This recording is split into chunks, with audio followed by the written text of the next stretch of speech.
Hello students, welcome to Sun Michael learning class. मैं अमन चौरसिया आज आप लोगों को कक्षा 4 के अध्याय 7 के बारे में बताऊंगा।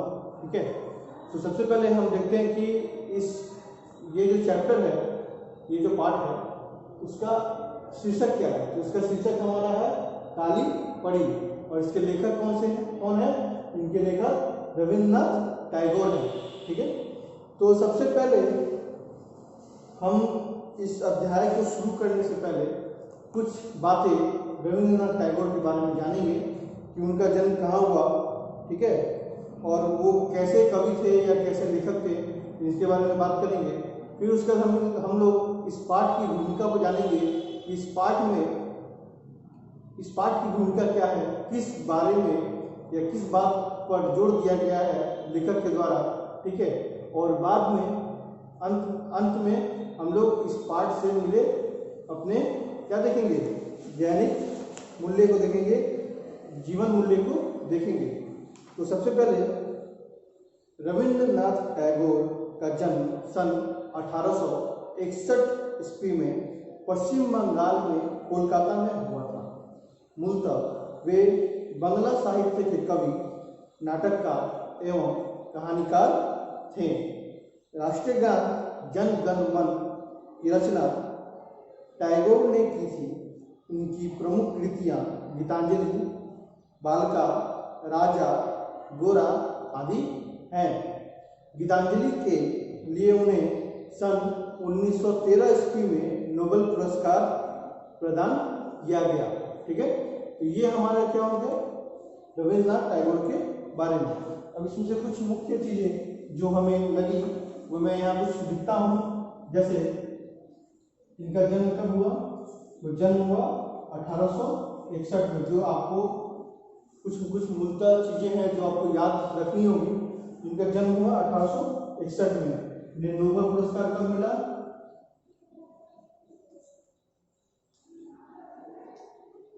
नोबेल पुरस्कार कब मिला? 1913 ईस्वी में। ठीक है, देखिए कौन से रचना के लिए मिला था, कि कौन सी कृति के लिए मिला था? तो वो कृति थी गीतांजलि। गीतांजलि के लिए इन्हें क्या मिला था? नोबेल पुरस्कार मिला था। ठीक है, तो अब हम आते हैं अपने इस अध्याय पे। इसका शीर्षक है काली पड़ी। तो देखते हैं कि इस पाठ की भूमिका में रविंद्रनाथ टैगोर जी क्या कहते हैं।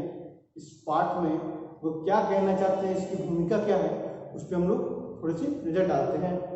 तो पाठ की भूमिका, किसी भी इंसान की पहचान उसके गुण से होती है, ना कि उसके रंग रूप से। समझे?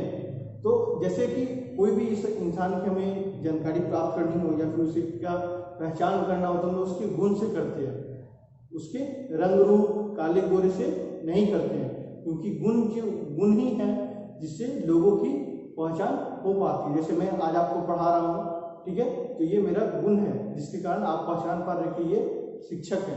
कोई डॉक्टर है तो उसके गुण के कारण ही आप उसे पहचान पा रहे हैं कि वो डॉक्टर है। ठीक है, प्रस्तुत पाठ में ऐसे राजकुमार की मनोदशा का वर्णन किया गया है जो गुणों के स्थान पर बाहरी सुंदरता को अधिक महत्व देता है। इस पाठ में किसका वर्णन किया गया है? एक ऐसे राजकुमार का वर्णन किया गया है जो गुण के स्थान पर किसको ज्यादा महत्व दे रहा है? तो बाहरी सुंदरता को वो अधिक महत्व दे रहा है। ठीक है, तो आइए हम शुरुआत करते हैं अपने इस अध्याय में। किसी नगर के राजा का एक ही पुत्र था। राजकुमार बचपन में परियों की कथाएं पढ़ा करता था। राजकुमार क्या करता था? बचपन में परियों की कथाएं पढ़ा करता था। उसकी इच्छा थी कि वह बड़ा होकर किसी परी से विवाह करे। सबकी इच्छा होती है कि वह बड़ा होकर कुछ करे, लेकिन राजकुमार की इच्छा क्या थी? कि वो बड़ा होकर किसी परी से विवाह करे। जब राजकुमार बड़ा हुआ तो राजा को उसके विवाह की चिंता हुई। राजकुमार की परी से विवाह करने की जिद के कारण राजा ने आज्ञा दी कि परी लोक का पता लगाया गया। अब यहाँ परी लोक का अर्थ क्या है? तो मैंने यहाँ लिखा है, परी लोक का अर्थ है वह स्थान जहाँ परियां रहती हैं। ठीक है, वह स्थान जहाँ परियां रहती हैं। परिणीताएं उन्होंने कई ग्रंथ पलट कर देखे पर पढ़ी लोग का पता ना बता सके। ठीक है, तो इस ये जो पैराग्राफ है, ये जो खंड है, इसमें हम लोग क्या देखते हैं, ये इस खंड में हम लोग देखते हैं कि जब राजकुमार बड़ा हुआ तो राजा को क्या हुई, उसके विवाह की चिंता हुई। ठीक है, और राजकुमार को परी से विवाह करने की जिद के कारण क्या हुआ, राजा ने अनुमति दी कि ठीक है परी लोग का पता लगाया जाए। ठीक है, इसी बीच राजकुमार को किसी ने बताया कि चित्रगिरी नामक पर्वत की तराई में एक सरोवर है। ठीक है, तो सबसे पहले हम लोग तराई को देखते हैं कि तराई का अर्थ क्या है। तो तराई का अर्थ यहाँ घाटी है। ठीक है, और सरोवर का अर्थ क्या हो गया, तालाब। ठीक है, इसी बीच क्या हुआ, राजकुमार को किसी ने बताया कि चित्रगिरी नामक पर्वत की तराई में एक सरोवर है। परी लोग सोकर कर पड़िया उस सरोवर में आती हैं। उन पड़ियों को कोई पहचान ना सके, इसलिए वो क्या करती हैं, वेश बदलकर रहती हैं। वेश का मतलब क्या हो गया, रूप बदलकर रहती हैं। ठीक है, तो इस खंड में हम लोग क्या देखते हैं, इस खंड में देखते हैं कि राजकुमार को कोई बताता है कि परी लोग कहाँ रहती है। परी जो होती है वो चित्रगिरी पर्वत के तराई में एक सरोवर में रहती है। ठीक है, तो इस प्रकार क्या हुआ, राजा को क्या होता है, परियों के बारे में, ठीक है, उनकी वेश के बारे में पता चलता है। ठीक है, एक दिन राजकुमार घोड़े पर सवार होकर चित्रगिरी पर्वत की ओर चल पड़ा। शाम होते होते वह चित्रगिरी की तराई में पहुंच गया। क्या हुआ, एक दिन क्या हुआ, राजकुमार घोड़े की तराई पर घोड़े पर सवार होकर चित्रगिरी पर्वत की ओर चल पड़ा। क्यों, क्योंकि उसको खबर मिली थी कि चित्रगिरी नामक पर्वत की तराई में क्या होता है, पड़ियाँ रहती हैं। ठीक है, वहाँ उगती हैं। वहाँ उसने वह सरोवर देखा। राजकुमार ने सरोवर के किनारे एक पुराने मंदिर में डेरा डाला। तो यहाँ डेरा डालने का मतलब क्या हो गया, यहाँ डेरा डालने का मतलब हो गया किसी स्थान पर ठहरना। तो क्या हुआ, राजकुमार क्या हो गया, एक पुराने मंदिर के पास ठहर गया। ठीक है, उसे विश्वास था कि वहां पड़ियाँ अवश्य मिलेंगी। वो इस विश्वास के साथ गया था। ठीक है, कि वहां क्या होगा, पड़ियाँ मिलेंगी और उससे वो देख पाएगा। राजकुमार पर दिन भर की थकान सवार थी, इसलिए उसे नींद आ गई। जब हम लोग थके होते तो क्या होता है, हमें नींद आ जाती है। ठीक है, तो ठीक उसी प्रकार राजकुमार को भी जब वो थके थे तो उन्हें क्या हुआ, नींद आ गई। उसने रात में स्वप्न देखा कि एक लड़की सरोवर के किनारे बैठी है। उसने क्या हुआ, स्वप्न मतलब सपना होता है। ठीक है, तो राजकुमार क्या दिखता है, रात में एक सपना दिखता है, एक स्वप्न दिखता है कि सरोवर के किनारे एक लड़की बैठी है। उसकी नींद खुल गई। जब ये सपना देखा तो क्या हो गया, वो नींद से जग गया। ठीक है, वह मंदिर से बाहर निकला। सचमुच एक लड़की सरोवर के किनारे चुपचाप बैठी थी, जैसा कि उसने सपना में देखा था। ठीक उसी प्रकार उसे क्या हुआ, ऐसा महसूस हुआ कि, और उसने देखा कि मंदिर के किनारे, सरोवर के किनारे क्या हुआ, एक लड़की बैठी है। उसके बाल काले और घने थे, बालों में एक फूल लगा हुआ था। लड़की का रंग एकदम काला था, किंतु वह दिखने में बहुत ही सुंदर थी, मानो काले वर्ण के पत्थर पर गढ़ी गई कोई मूर्ति हो। ठीक है, लड़की का रंग कैसा था, काला था, लेकिन वो बहुत ज्यादा सुंदर थी, खूबसूरत थी।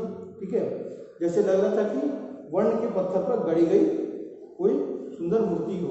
तो यहाँ क्या हो गया, वर्ण का मतलब रंग हो गया और गढ़ी गई मतलब हो गया, अर्थ हो गया बनाई गई।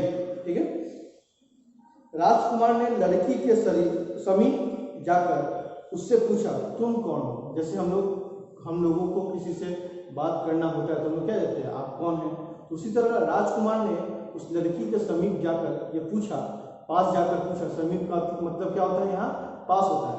तो समीप जाकर पूछा कि तुम कौन हो। लड़की बोली, मेरा नाम कजली है। लड़की का क्या नाम था, लड़की का नाम कजली था। ठीक है, राजकुमार ने कहा, तुम तो परी हो ना, अब तुम अपने असली रूप में आ जाओ। राजकुमार किससे बोलते हैं, कजली से बोलते हैं। क्या बोलते हैं, तुम परी हो ना, अब तुम अपनी असली रूप में आ जाओ। ये क्यों बोलते हैं? क्योंकि उन्हें पता है कि कहाँ कहाँ के तराई भाग में, तो चित्रगिरी नामक पर्वत की तराई भाग में परियां रहती हैं। तो उन्हें लगा कि ये परी है, इसलिए वो उनसे बात किया। कजली ने कहा, मैं तो वनवासी हूँ, मैं परी नहीं हूँ। कजली क्या उत्तर देती है अपने प्रश्न का? मैं तो वनवासी हूँ, मैं परी नहीं हूँ। वनवासी का मतलब क्या हो गया? जंगल में रहने वाला या वाली। राजकुमार ने उसकी बात पर विश्वास नहीं किया।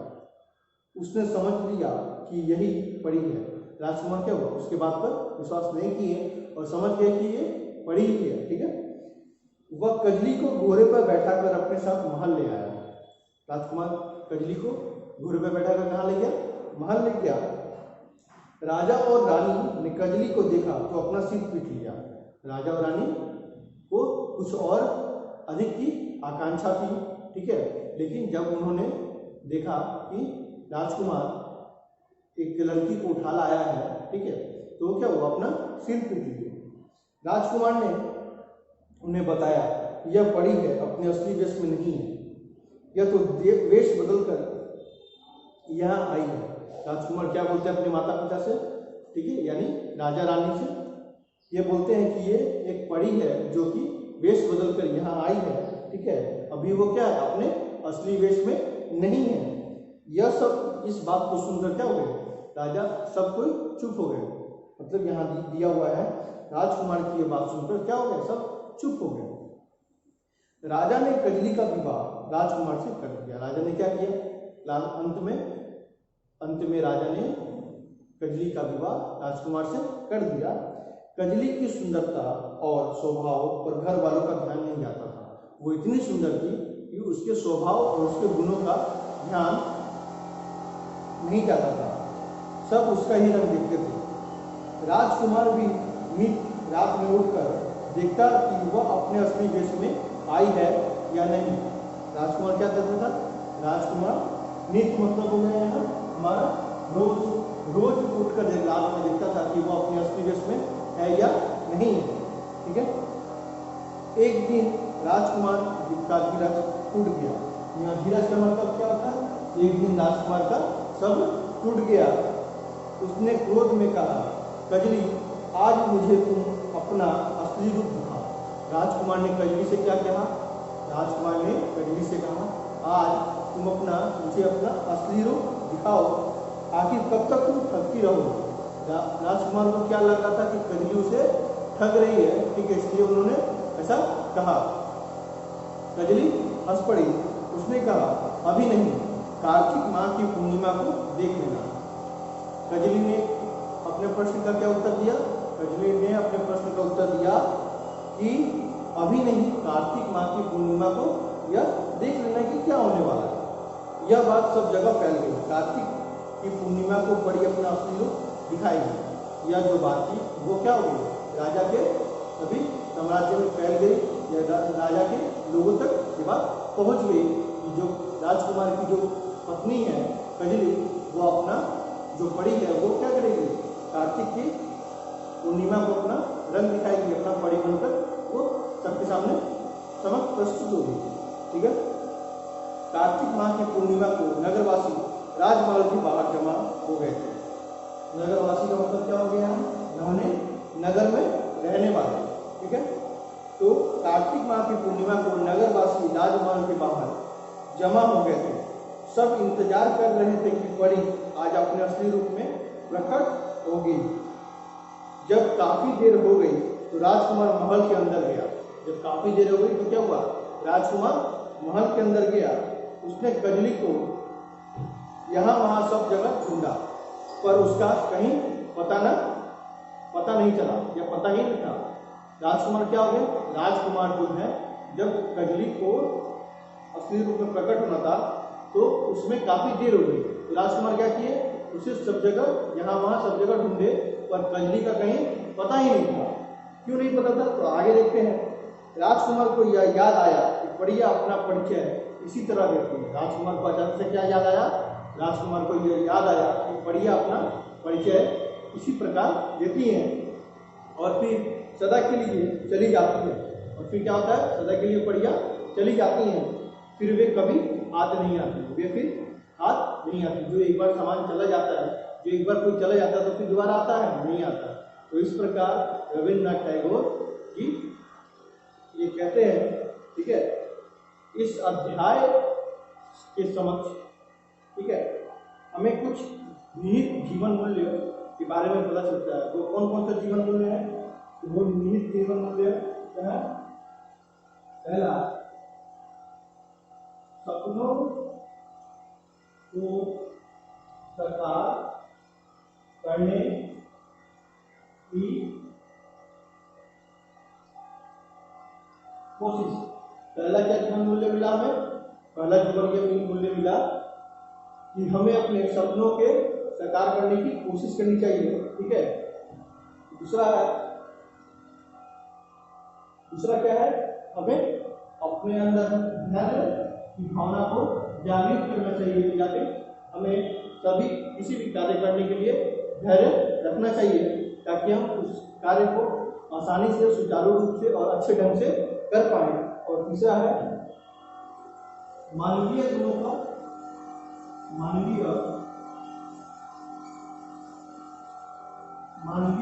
महत्व, ठीक है। तो हमें तीसरा जो जीवन मूल्य वो क्या मिलता है?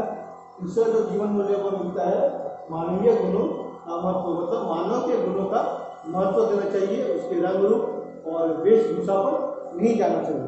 तो इस प्रकार हमारा ये 7वां अध्याय समाप्त होता है। मैं आशा करता हूँ कि आप सभी को यह अध्याय बहुत ही अच्छी तरह से समझ आया होगा, और साथ ही साथ आप अपने हिंदी कॉपी में इस अध्याय के शब्दार्थ को अच्छे से लिखें, और रविन्द्रनाथ टैगोर के बारे में जो भी 4 या 5 लाइन जो किताब में आपकी पाठ्य पुस्तक में दी गई है उसे जरूर लिखें। आगे की कक्षा में हम लोग इसके मौखिक प्रश्न, लिखित प्रश्न और कुछ अन्य अभ्यास को देखेंगे, ठीक है, भाषा कौशल को देखेंगे, ठीक है। तब तक के लिए धन्यवाद।